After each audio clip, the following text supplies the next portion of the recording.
Michael Saylor just bought $600 million worth of Bitcoin via his company Microstrategy. In this video, I'm going to break down how he did it, why he did it, how his opinions changed over time, what this means for Bitcoin exchanges on balances, why you should take self custody, and of course, what this means for Bitcoin's future price in the coming weeks, in the coming months, coming years, and even the coming decades. Because this buy for Michael Saylor for $600 million is not the end of it, it's just the beginning of the beginning. So, without further ado, I'm going to get into the specific tweet Michael Saylor posted a few hours ago before the recording of this video, breaking down what exactly happened. Michael Saylor tweeted this a few hours ago that Microstrategy acquired an additional 14,620 Bitcoin for roughly $615 million at an average price of $42,000 per Bitcoin. That means MicroStrategy now owns almost 190,000 Bitcoin, just under 1% of the entire Bitcoin supply, and definitely at least 1% of the remaining Bitcoins that have not been lost in the past 14 years. And Michael Saylor has spent via his company $5.9 billion to acquire Bitcoin at roughly a cost basis of $31,000. So first of all, if your Bitcoin cost basis is below $31,000, good job. You're beating Michael Saylor's company, Microstrategy. So that's the first thing to keep in mind, that this multi-billionaire and this company, the best they've been able to do, despite buying the bottom and the top and every else in between, has a cost basis of roughly $31,000. Now, my reaction to this, of course, is that another 14,620 Bitcoin have transitioned from people selling Bitcoin to Mr. Hold It for 1,000 years, Michael Saylor. Okay, this is the first thing we have to keep in mind, that you may not believe it watching us because most of you watching are buying regularly, but there are many, many people. In fact, I know a lot of these people that are selling Bitcoin. They still have cash on the sidelines. They're still waiting for 20K. They're still waiting for lower prices. Will we get lower prices in Bitcoin? Maybe we will. Maybe we will. We could easily have a price crash, especially if there was a credit event of some sort or a recession of some sort. We could easily see Bitcoin fall. However, the number of people that are timing the market, waiting on the sidelines with cash, in my opinion, is nonsensical. It's absurd. It's crazy. These people have massive cash positions on the sidelines, wanting to buy Bitcoin, wanting to buy more Bitcoin, but watching price creep up and up and upwards. And the reality is that Michael Saylor's not waiting. If this, in my opinion, brilliant person who's years ahead of the adoption curve understands that he should just smash buy at any price. This last time he bought 14,000 Bitcoin here, Bitcoin's price was $42,000. $42,000 per Bitcoin is good enough for Michael Saylor. In my opinion, it's good enough for me. And this is important to keep in mind. Even if Bitcoin price does go down in the event of a credit event, even if it does go down in the event of some sort of recession or some sort of other event where it crashes 20, 30, 40, 50% in a short period of time, you have to keep in mind that the game is changing now. We have the ETFs on the curb of being approved. We have Michael Saylor's people-esque people in the world buying Bitcoin. We have companies on the verge of buying. Yes, there is a probability. There is a real chance Bitcoin goes down in price. But I think there is an equal chance and a higher chance that it goes up dramatically in price, even if we have credit events or even if we have kinds of recessions. You know, if Bitcoin price does go down a dramatic amount in the event of a recession, all it takes is a Michael Saylor kind of person or a couple Michael Saylor kinds of people trying to outcompete each other, outstacking each other to undo the lost demand in that kind of recessionary event. So beyond that, we have to understand not only are people, in my opinion, being incredibly irresponsible and holding massive cash positions on the side, but you have to keep in mind that Michael Saylor, on the contrary, is wanting to hold Bitcoin for 1,000 years. Okay, we have to keep in mind who this guy is. Okay, this is his profile picture. Okay, it's this GIF of him in front of a very expensive piece of Bitcoin art with lasers coming out of that. Okay, this is a billionaire. This is his profile picture. Okay, and you have to keep in mind all the memes and all the gifs and all the all the jokes of him online is because this is precisely what happened. Okay, years ago in 2013, Michael Saylor said that Bitcoin's days were numbered. He said it seemed like just an online state of online gambling, right? That it's going to go away, right? That it's just a fad. And then 7 years later, August of 2020, MicroStrategy, again, his company, adopted Bitcoin as the primary treasury reserve asset. Okay. And this was now over 3 years ago. Okay. We're coming up on 3.5 years here. Okay. And Michael Saylor is still buying tens of thousands of Bitcoin in single buys. Okay. He says he wants to hold it for 1,000 years. Michael Saylor has said that he believes Bitcoin is going to $5 million upon the approval of FASB accounting, which that just happened, by the way, in the last couple of weeks. And so Michael Saylor thinks it's going to a couple $1 million. At some point, he never gives a specific target, but if he's saying that it's going to millions of dollars, and if the math seems to show that it can easily go to millions of dollars, and most importantly, we actually see the game theory playing out in real life. Okay, Michael Saylor just bought an equivalent amount to 0.82% of all the coins on exchanges. Okay, and just that one single smash buy, that's 1% of the coins gone and going to be held for 1,000 years. So if you are on the sidelines, still waiting to buy, I don't know what you're waiting for, but you now only have a 99% as much of a chance of getting there, right? And so obviously, does this one buy alone drain the exchanges? No, you still got over 99% of the coins left on exchanges, right? You still have time.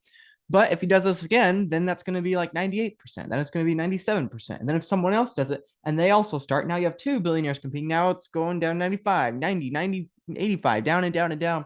And definitely, these coins will continue to be drained from exchanges until there are simply no coins left on exchanges. And I'll get to in just a moment what that means for Bitcoin price.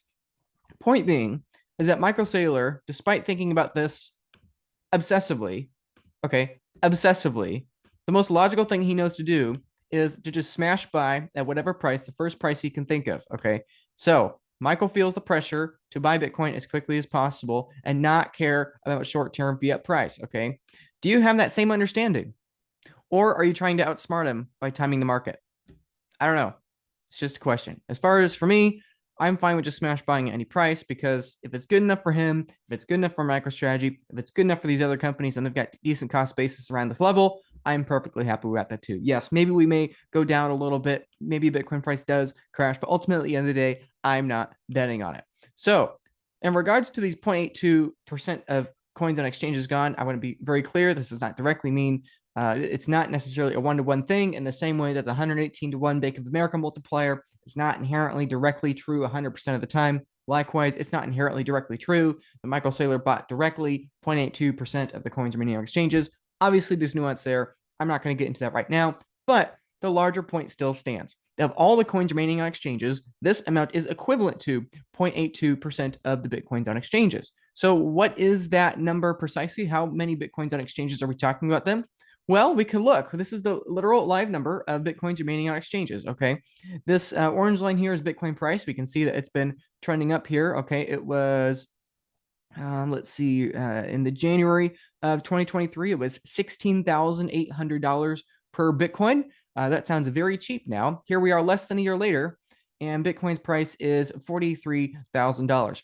Simultaneously, this green line, we can see the beginning of 2023, there were 1.95 million Bitcoin on exchanges, and we can see that over the course of the year, it has been drained. Now it is down to 1.81 million Bitcoin on exchanges. That is over 100,000 Bitcoin that have left exchanges and gone into personal hands. Okay, now this actually becomes a lot more dramatic if you look out beyond into the past. Okay, this chart is not just looking at the last year, but this is looking at the last 5 years here. Okay, the orange line is Bitcoin on exchanges. The black line, or more so the gray line, is Bitcoin price over the course of that time period. And you can see that in 2018, 2019, and even in early 2020, the balance on exchanges, again, the orange line, was increasing. It was increasing as more Bitcoin were being issued onto the network, as the exchanges were growing in size. However, in March of 2020, right in the COVID crash here, in the lockdown crash, you can see here this major crash. Bitcoin fell 60%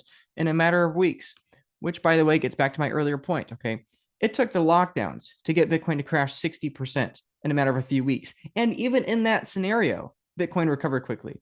So not only do I think it's unwise to be waiting on the sidelines, trying to time the market with all your big cash positions because you have the Michael Saylors buying all that demand side, but even if we look at history, okay, a global lockdown, a pandemic, okay, the very pico bottom of the fear for 2020 only caused Bitcoin to crash 60%. And in a matter of weeks, that entire crash was recovered precisely because we printed so much money. So yes, even if Bitcoin does crash in a credit event, we might print money so fast it doesn't even realize that crash for very long. But the point being is that in the height of that panic, in the height of that fear, in March of 2020, this is precisely when we saw Bitcoin on exchanges peak, okay, at 3.137 million Bitcoin on exchanges on March 13th of 2020. And since then, it's been a straight line down. Now, granted, this chart is a little outdated. Obviously, it's a little outdated. It's only going out to the end of September 2021. You see here on December 8th of 2021, Bitcoin's remaining on exchanges were 2.4 million. And like I said, since then, roughly another 600,000 Bitcoin have been taken off exchanges since then. So again, if we're looking back at history, just under 1 million Bitcoin were taken off exchanges between March of 2020 and the end of 2021. And since then, another 2/3 of a million Bitcoin have been taken off exchanges. Now, this doesn't change your daily life very much for now. But again, if you take Michael Saylor's amount of 14,600 Bitcoin, that is roughly 0.82 of this remaining amount, meaning that if this trend continues, okay, if these Bitcoin continue to be drained in this sense, okay, and they continue to trend down and down and down, with people like Michael Saylor, okay, again, people going crazy, people like me that go crazy and will buy no matter the price, no matter how high it goes, no matter how low it goes. We will continue to buy, we'll continue draining the exchanges no matter what, perpetually for 1,000 years, okay, and more people continue to change their mind just like Michael Saylor did. Well, then to me, it seems inevitable that Bitcoin price is just going to go up because supply is getting constricted lower and lower and lower. Okay, this is the first time in human history this has happened. We have never in human history had a finite asset entering a bull market with draining supply. Not even Bitcoin has had that. Okay, again, in previous cycles and previous market cycles in 2011 and 2014 and 2017 and 2021, in all of these cycles, you had an increasing amount of Bitcoin balance on exchanges. Okay, technically, you maybe could argue that the 2021 bull market was a little different because you had those exchange balances falling down or beginning to curve downwards, as I showed you just a moment ago. However, you have to keep in mind you had the FTX and the BlockFi and all the other rehypothecation going on. And so the reality is that yes, even though on-chain Bitcoin were being withdrawn from exchanges, reality is that paper Bitcoin was still being issued. Okay, we have this dynamic now where we are entering a new bull market and on-chain Bitcoins are being withdrawn at a rate we've never seen before in any period in Bitcoin's history for this prolonged, for this dramatic. Okay, and yes, I do think the ETF will add paper Bitcoin. I do think these banks will add paper Bitcoin. I do think there's a lot of forms of rehypothecation, paper Bitcoin's coming. However, you have to keep in mind that the more dramatic the paper issuance of Bitcoin, the faster it falls, the faster it declines. So, what does this mean for Bitcoin's price in the future? Well, again, we got to keep in mind, okay, in September of 2020, MicroStrategy, again, this is just about a month after Michael Saylor in August of 2020 announces that MicroStrategy adopting it as a primary asset. Okay, notice how MicroStrategy here acquired about 16.8 thousand Bitcoins, but it only cost them 175 million. Okay, so price keeps going up and they keep stacking. Saylor keeps stacking, but it's getting more and more expensive for him to do. And yes, obviously, as Bitcoin price goes up, it will get perpetually more difficult to acquire the remaining Bitcoin, the remaining Satoshis on those exchanges, right? Obviously, if you have a higher and higher amount of demand for an ever shrinking number of Bitcoin, thus you make the Bitcoin more valuable, and thus it becomes exponentially more difficult to drain the exchanges precisely to zero. But it is trending to zero forever, okay? And here is the most important thing I've talked about thus far. This tweet I'm going to show you here. It's not by Michael Saylor. It's by another legend, Adam Back, okay? Adam Back is literally a 1 in a billion kind of person when it comes to Bitcoin. Adam Back is cited in the Bitcoin white paper, and he made Hashcash and proof of work, and so Adam Back is pretty popular in the Bitcoin space for this reason. There's not many people that can say that they invented a component of Bitcoin. There's not many people that can say they were cited in Bitcoin's white paper, given that only a few people were. So my point being is that Adam's really smart. Okay, not everything I agree with him on personally. Probably many things you don't agree with him on, but you can't deny Adam understands game theory. He understands feedback loops, and he understands technology, and he understands Bitcoin pretty well as the CEO of Blockstream. Okay, and this is what Adam said in response to Michael Saylor's tweet announcing their buy of $600 million in Bitcoin. Adam said, note how this works is MicroStrategy sold $610 million of new shares at the market, therefore diluting his existing shareholder present ownership, but it uses the proceeds to buy Bitcoin. And in fact, again, BTC/share ratio increased. Okay, so the net effect being that it's about a 1.4 anti-dilutive in Bitcoin a share. Okay, And I responded to this, and this is what I want to make clear in the very video, that few understand the significance of it. Okay, this is really why Michael Saylor is important. Okay, Michael Saylor is rich, yes. And while I am a fan of Michael Saylor, I'm no Michael Saylor, fanboy, let's say, right? I mean, obviously, don't trust verify. Obviously, anyone, can become a net negative for the network at any time. But the reality is that Michael Saylor is not important. I'm not making this video about Michael Saylor because he's rich. Oh, because he's got a lot of money. Oh, look at how much Bitcoin he bought. That's not why I'm making this video.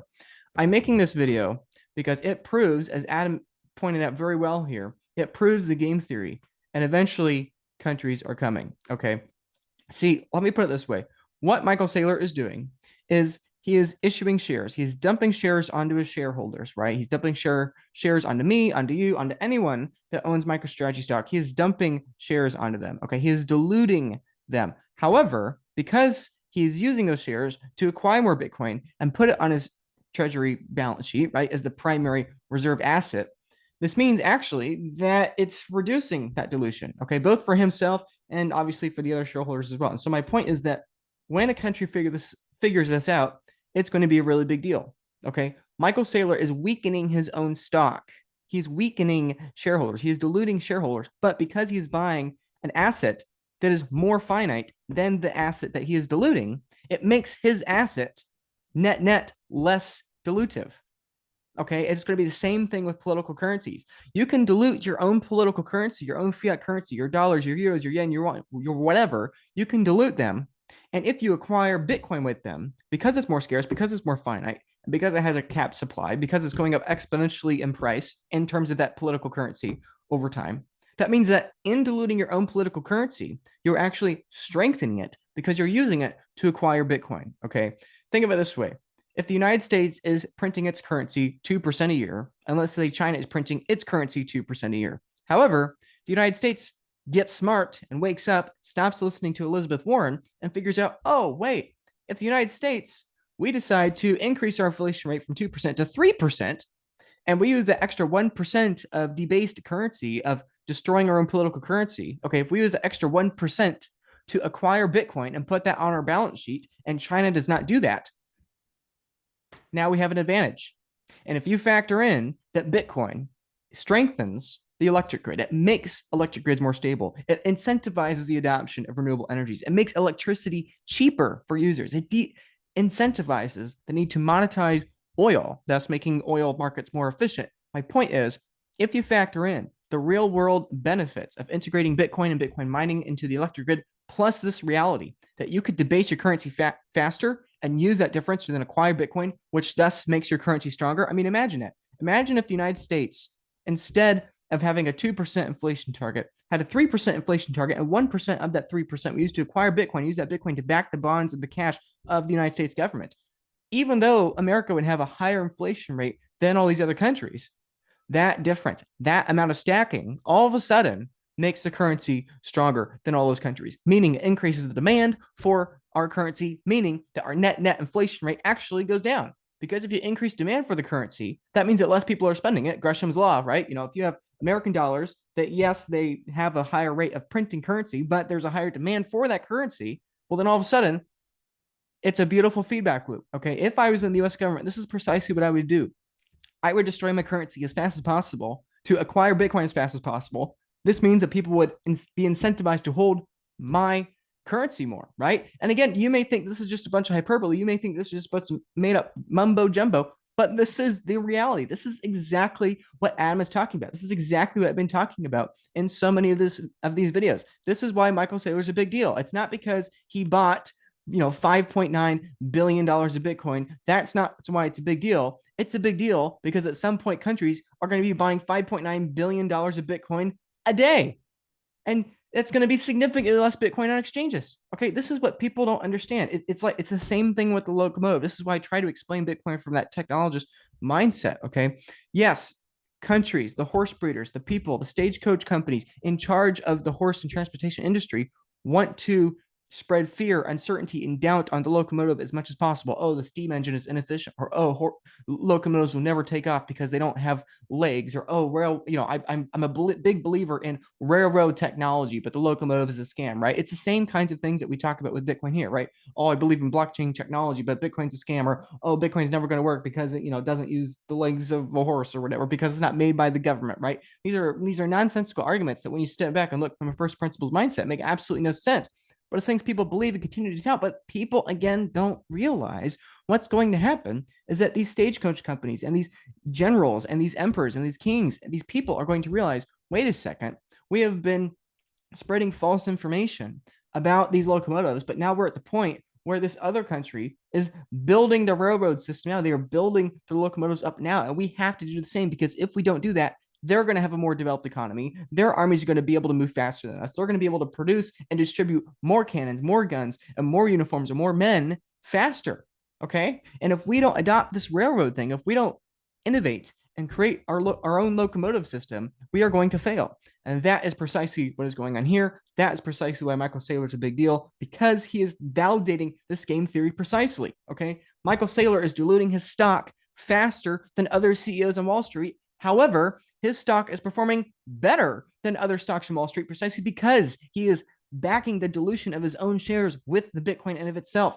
Michael Saylor is dominating Wall Street. He is dominating the CEO space. Everyone kept saying he's going to get margin called. Everyone kept saying that he's a horrible capital allocator. Everyone kept saying that his shareholders are going to reap the downside consequences. But the reality is that Microstrategy stock is up 300% this year, and it's been outperforming Bitcoin. Okay, ask yourself that. Why is Microstrategy stock one of the only assets on the face of the planet and that has outperformed Bitcoin, and the only asset so far that has continuously outperformed Bitcoin? It's because you can dilute the company indefinitely, perpetually to acquire more Bitcoin. It's unbelievable. It's mind blowing, but that's how it works. And that's why, I say stocks are trending to zero in terms of Bitcoin. The one exception is unless they start acquiring Bitcoin on their balance sheet. In that case, even in that case, it doesn't necessarily mean the stock stops falling in Bitcoin terms. But in MicroStrategy's case, that's precisely what happened. MicroStrategy continued to fall in terms of Bitcoin for years until all of a sudden now it is not. MicroStrategy stock survives even though its dilution is escalating, right? That's exactly what Michael Saylor did. He diluted MicroStrategy by over $500 million, almost 2/3 of $1 billion. And yet precisely MicroStrategy stock is performing well. Obviously in Bitcoin bear markets, MicroStrategy stock falls, but when Bitcoin goes up, MicroStrategy goes up much faster, or at least historically speaking, that is what has happened so far. I think it's worth remembering that for context, Bitcoin price at the time of recording this video is roughly $43,000. So I don't know when you're watching this in the future. When you're watching this future, Bitcoin more probably than not is expensive or more expensive in the future, right? So I think this is important to keep in mind. This is a very, very cheap price, right? Keep in mind, this is the first CEO of a long line of CEOs. And then at the end of that long line of CEOs, you have the first countries that begin debasing their own currency for the explicit purpose of acquiring Bitcoin. And then once those countries start, it'll be a long line of countries doing the same. So, people ask me, hey, is $43,000 cheap? Should I wait for lower? Should I wait for higher? My perspective would be at any given point in the next 10, 20, 30, 50 years, it's going to be exponentially more probable that Bitcoin is many orders of magnitude more expensive than it is right now.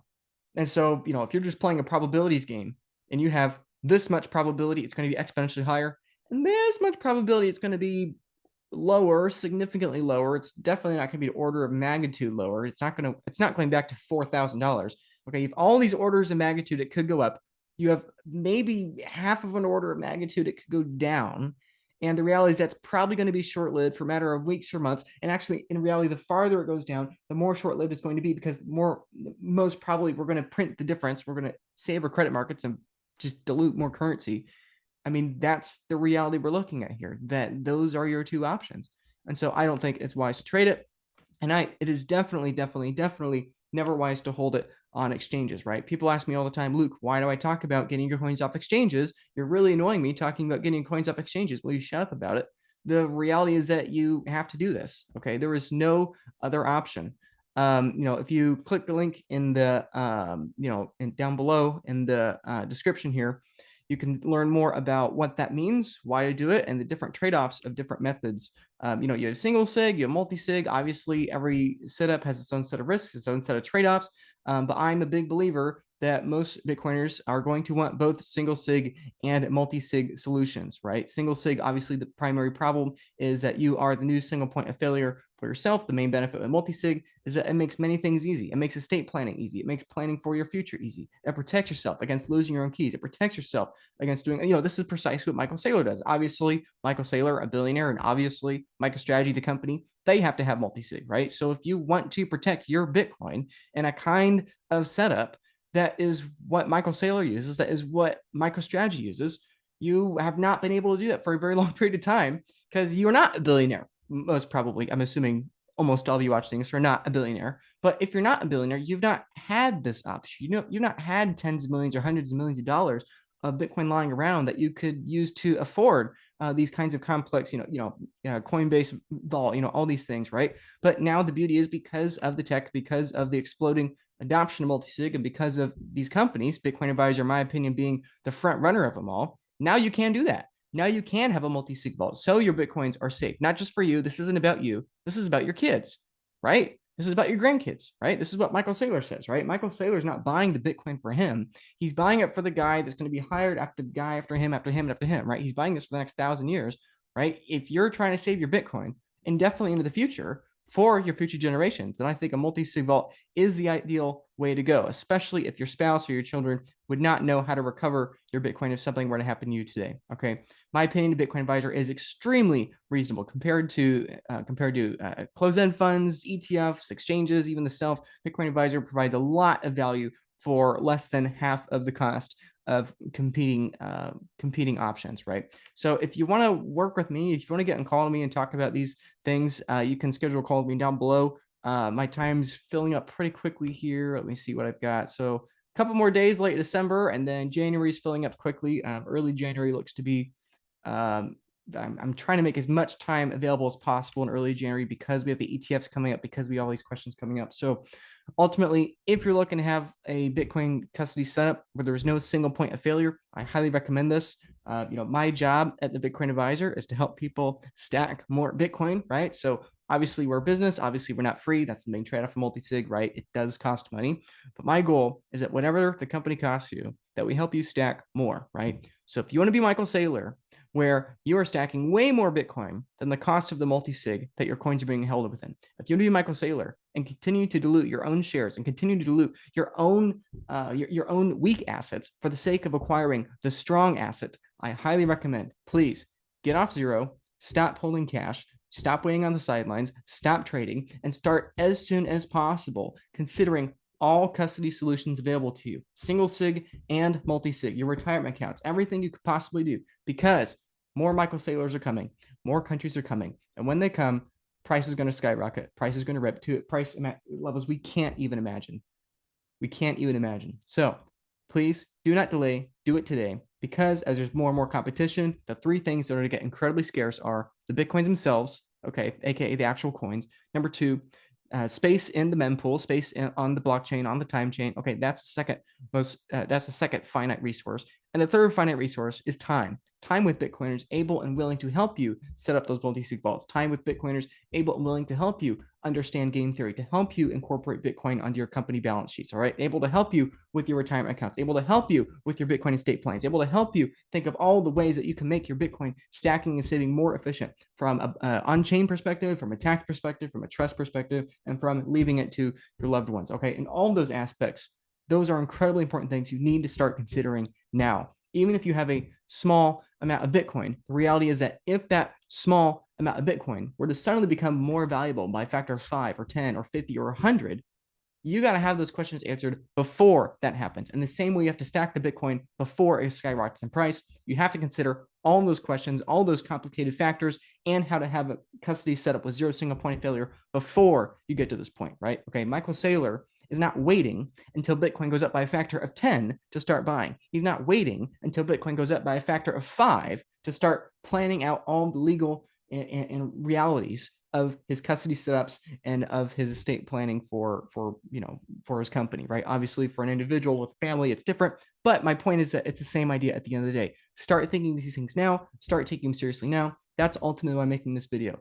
It's not about Michael Saylor's $600 million buy, like the title of this video says. That's not the main point I'm trying to make. The main point I'm trying to make is that it's just the beginning of the CEOs, and the CEOs are just the beginning of the countries. Michael Saylor is rich. There are a lot of CEOs, a lot of companies with a lot more cash than him. Okay. And they're even richer, but they can't print money. Countries can print money, and they will print their currencies indefinitely, faster and faster, to make their horses obsolete, their stagecoaches obsolete, as fast as humanly possible, to adopt the locomotive as fast as humanly possible, when they realize it's a matter of national security, of strengthening the dollar and strengthening their electric grid. We are not ready for what is coming. And so my encouragement is get ready, get the most ready you possibly can as soon as possible. Get off zero, stop trying to time the market, get your custody set up. Don't hold your Bitcoin on exchanges, get them off exchanges, and consider having different kinds of custody strategies once your Bitcoin are off exchanges. Single sig, multi-sig with zero single point of failure. That is the big emphasis. Because when this thing starts to rip, all the high net worths, all the companies, all the charities, they're all coming. So please take action now. Thanks.